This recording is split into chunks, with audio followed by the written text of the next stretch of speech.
عليكم ورحمة الله وبركاته. 2024. Wow, what a beautiful year ayuu inoo ahaa 2024. bal intaan u guda gelin 2024 wax yar oo recap ah aan isla eegno wixii dhacay.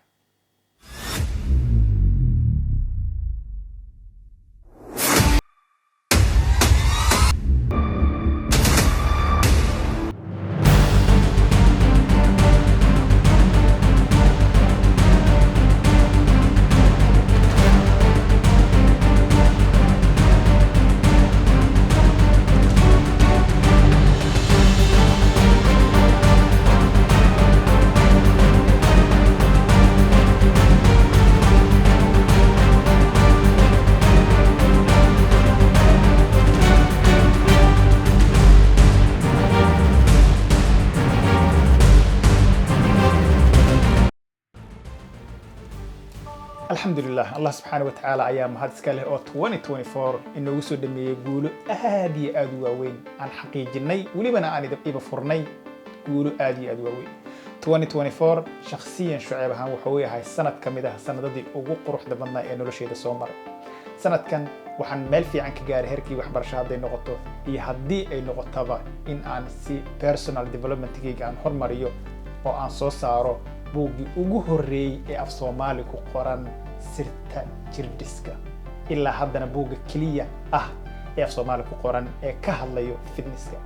buuggan haddii aadan horey gacanta ugu dhigin wax badan ayaa ku seegay. hadda waxaan joognaa January 2025 waxaan kugula talinayaa haddii aad doonaysid inaad fitnesska meel fiican aad ka gaartid jirkaaga isbeddel ku samaysid inaad buuggan aad dalbatid as soon as possible. linkigan hoos ayuu yaalaa. buuggan waan ku soo diri doonaa haddii aad dalbatid 2025 ولي بنا بيلها أخرى سند والببلا وجيسة أهداف يا الذي جست قفل بنا وقربا إنه كوجو است هذين نقطة إنه جركي سدستو هذين نقطة إنه بزنس هرمر كجارو هذين نقطة إنه وحبرش هرمر كجارو أما كورس وقاطو سأل أجل جد هذه أدوني سير فيتنس كنا هرمر كسميسيد بوجن وحبنا أيوك عودونا هذين نقطة سبلمنتيشن كي هذين نقطة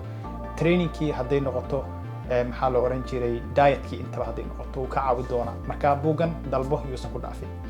2024 orto waxaan galay safaro aad iyo aad u badan oo aan ku kala tagay qaaradaha adduunka.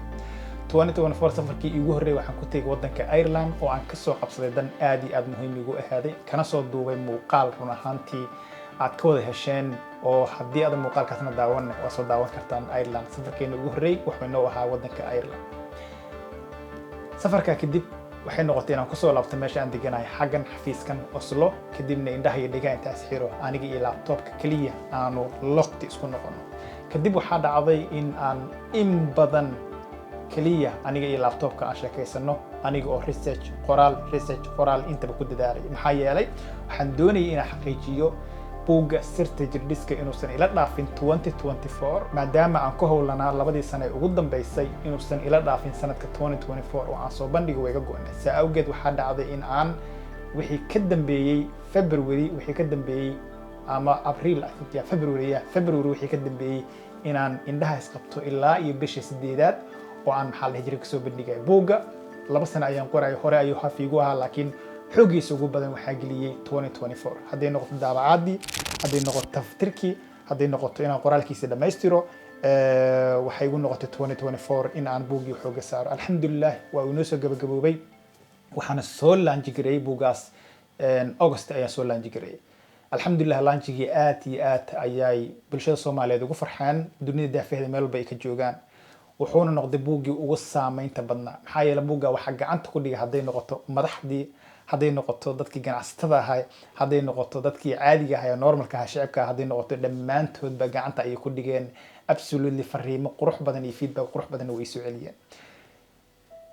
markii aan buugga soo laanji garay kadib waxaan safar ugu baxay dhanka iyo waddanka Indonesia oo aan ka degay magaalada caasimadda ee Jakarta. xagga waxaan ku kulanay walaalkay saaxiibkay Qays Qaysar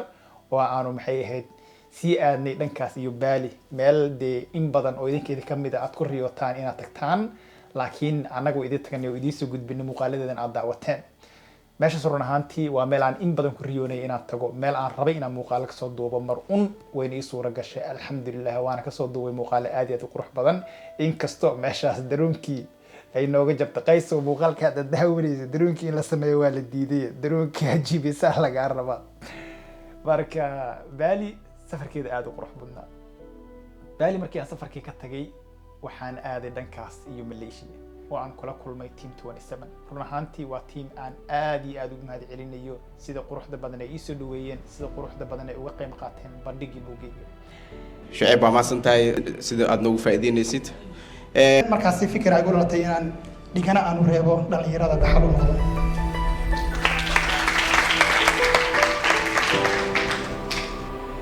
Malaysia markaa tagay run ahaantii waxaa igu soo dhaweeyay team 27 saa ogtihiin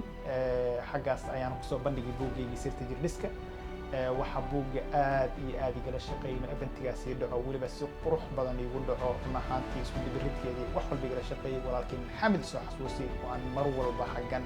uga mahad celinay inta loo aanay xasuusnaa doono. Maxamed, thank you so much saaxiib hawsha quruxda badan ee aad qabatay iyo in bandhigii ugu horreeyay ee Malaysia lagu qabto anigana ii ahay bandhigii ugu horreeyay buuggeenana uu ahay bandhigii u horreeyay sida quruxda badan ay noogu qaxayso.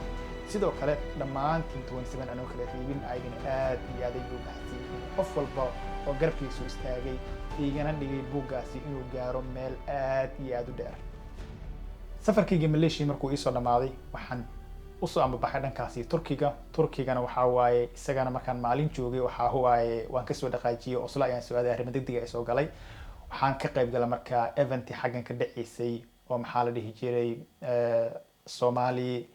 culture day aan ka qayb galay xaggaas aan ku kulanay dad waaweyn sida wasiirka waxbarashada kale dad badan aan ku qayb galay ayagana buugayga xaggaas ku guddoonsiiyay run ahaantii aad iyo aad ayuu igu dhiirigeliyay